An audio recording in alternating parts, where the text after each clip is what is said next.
A lot of our modern life requires critical minerals. Phones, cars, lights, cameras, they all depend on these deposits of rare earth. And right now, China is in the driver's seat. In April, Beijing suspended exports of a wide range of rare earth metals and magnets after the U.S. imposed heavy tariffs on China. The move has thrown automakers, aerospace manufacturers, semiconductor companies, and military contractors into something of a panic. Automakers are warning this shortage could force car factories to shut down within weeks. On this weekend episode of Reuters World News, how China came to dominate this supply chain and what it means for global politics going forward. I'm your host, Jonah Green.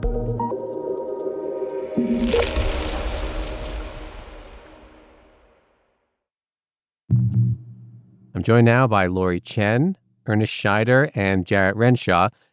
Lori covers Chinese politics in Beijing. Ernest covers the green energy transition and the minerals that power it. And Jarrett covers the White House. Welcome all. Hello. Hey, it's great to be with you. Hello. Hi.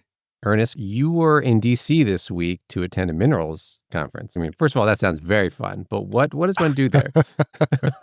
Yeah, so this is an opportunity for mining companies, processing companies, their investors, policymakers, and regulators to come together and essentially talk about critical mineral supply chains. Now, I got to admit, Jonah, this used to be a very niche conference. I've been going to it for about 6 or 7 years, and it had very few attendees when it first started off.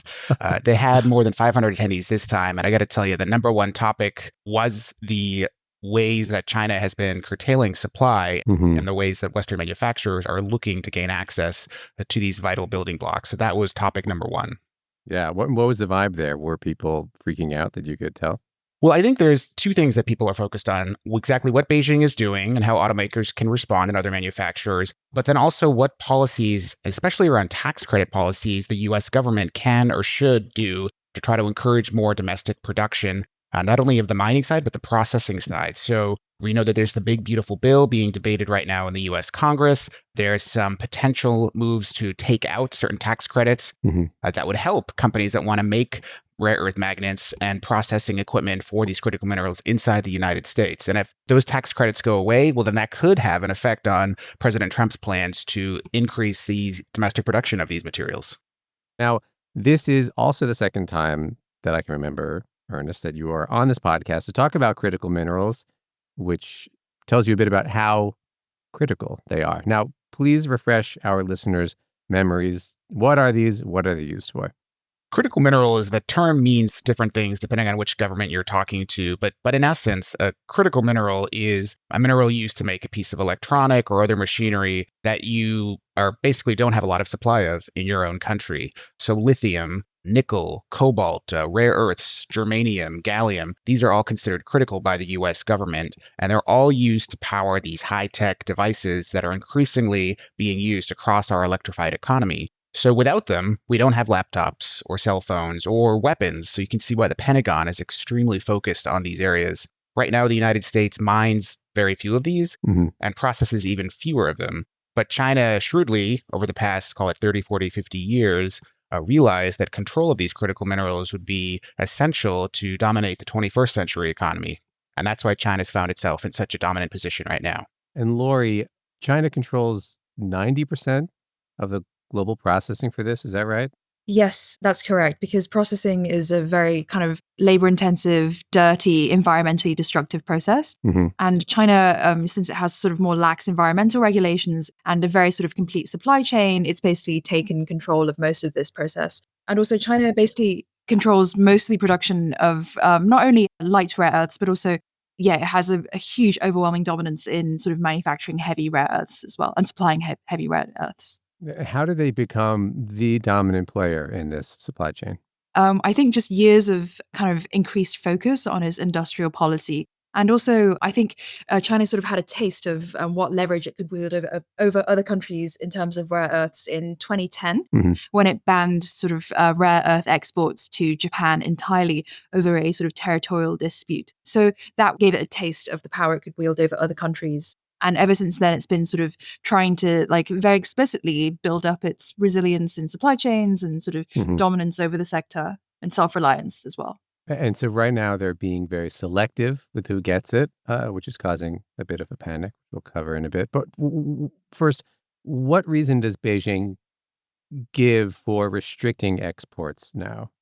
So this is ostensibly for national security reasons. And also China has been sort of tightening oversight of its defense supply chain. So to make sure none of these critical components or sort of technologies make their way over to the US as well.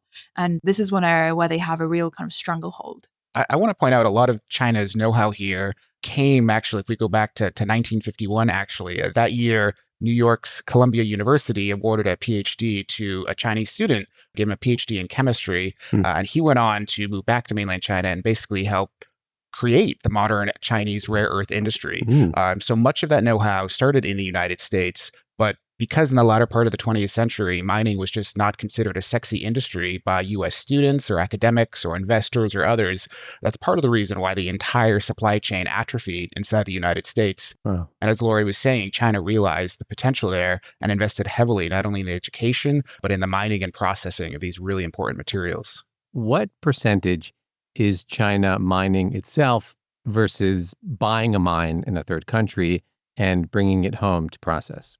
I mean, critical minerals are not monolith, right? I mean, there's so many different types, and many of them are extracted or mined and processed in very, very different ways. The United States and its allies do have some deposits and processing capabilities for some critical minerals, but not all. And China, though, has dominated that processing or that middle spot. Okay. It does have some deposits of critical minerals within its own borders. It does actually control the world's largest rare earths mine, but it has also invested in mining companies across the globe. So Chinese mining companies operate in the Democratic Republic of the Congo, which has the world's largest supplies of cobalt. They're also huge miners in Indonesia, which has the world's largest supply of nickel. And they're also heavily invested in lithium projects all across the globe. Many of those critical minerals make their way back to mainland China for processing. But for things like lithium, for instance, I mean, right now the US has extremely little lithium processing capacity. The world's largest lithium company is headquartered in North Carolina, and it mines in Chile and Australia. And most of the lithium that it mines in those two countries goes to China for processing. Laura, you've also written about the bureaucrats who are managing all of this within China. How are they determining who gets what and licensing these critical minerals? How does it work over there? Yeah, so basically China says that these export licenses are not targeted at any specific country. So before, when these restrictions were first implemented in April, a lot of people interpreted that as kind of retaliation against the US. And a lot of people thought that the US would basically get virtually none of these rare minerals. So what was agreed upon at Geneva, the Chinese basically agreed to basically place the US on the same par as other countries. So basically subjecting them to the same kind of heightened scrutiny and compliance in the application process for these licenses as, say, Japan or European countries. So it never sort of promised to remove these export licenses completely. And that's where a lot of these sort of confusion and misunderstanding, especially from the Trump administration, has come from. So the process of approving them is extremely lengthy and bureaucratic. We've heard from sort of European and US companies that they've been asked to provide, in a lot of cases, quite sensitive and proprietary information relating to IP, all for the purposes of identifying the exact end users, because the Chinese are very paranoid about these rare earths getting into the hands of the defense sector in particular. So to the industries that are utterly dependent on these rare earths, what has been the impact and what are the big fears here if it continues in this way? I mean, we heard the warnings from automakers this week.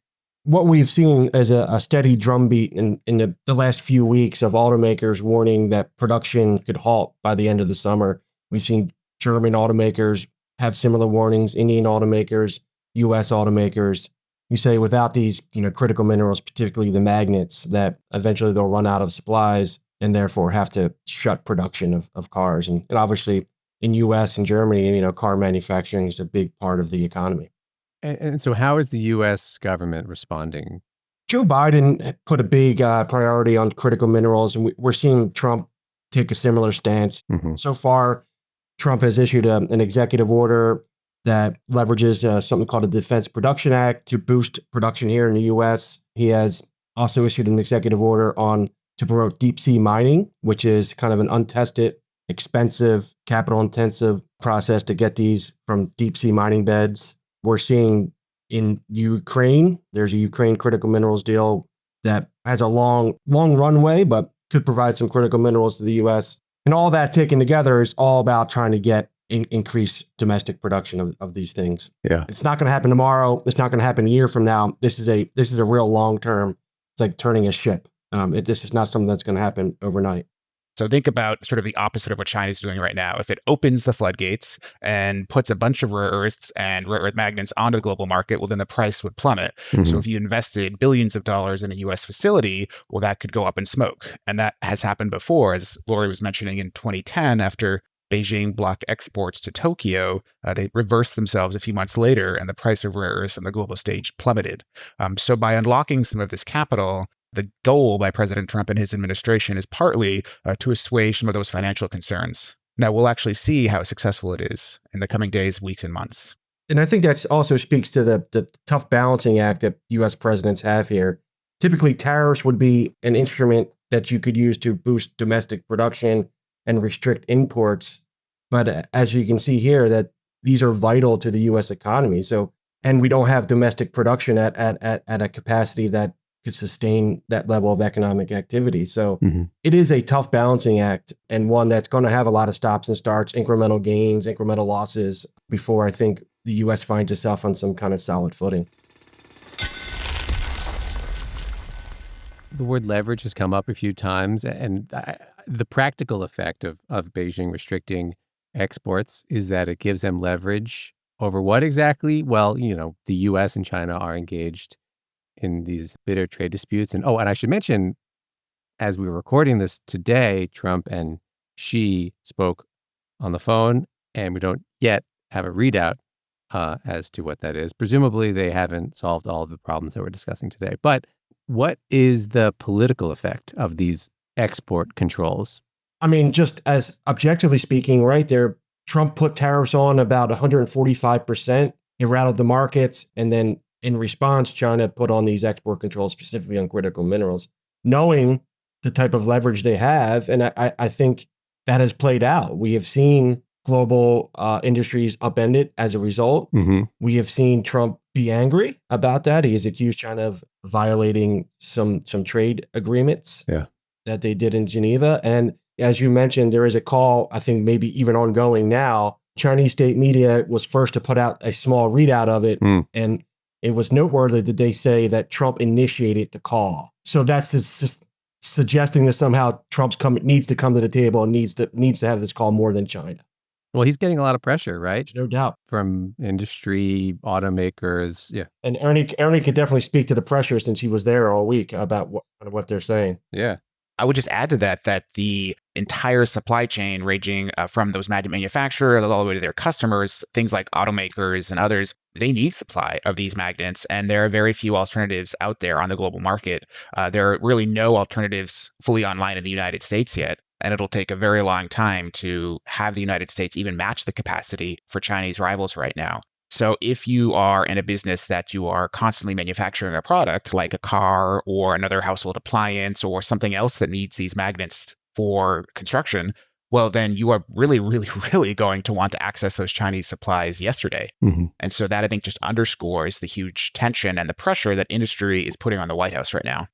Lori, you've also written about how diplomats and business executives are stepping in to urge Beijing to loosen up. How are they trying to appeal to China, and is it working? I think it's very hard to pinpoint exactly the sort of cause and effect of this. There has been a slight uptick in in licenses being approved for US firms and also European firms, but there's still like hundreds and hundreds outstanding, possibly even thousands. So it's something that's definitely being raised in every single meeting that any sort of developed nations officials or leaders have with their Chinese counterparts.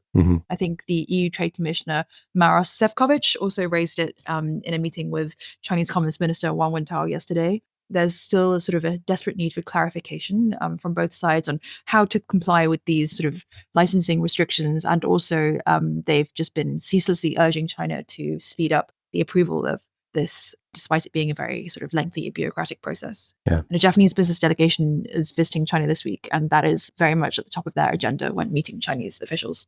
Can other countries help fill the gap? In talking to folks, I think one thing we see is Trump has set off trade negotiations with dozens of countries that's set to conclude July 8th, I believe. Mm-hmm. I expect to see a lot of these trade negotiations include language around critical minerals in some way to boost the supply chain to the extent that these trading partners can work together to kind of cut China out. So that's something to watch out moving forward as we see the details of these trade deals come to light. Africa is an area that I think will be interesting to look at in the next few years, where the U.S., even under Biden, was really trying to make inroads there with trading partners to get critical minerals to the U.S. and create relationships. Mm-hmm. And China's doing much of the same. Yeah. So that's going to be a real battleground in terms of where maybe the next generation of critical minerals come from.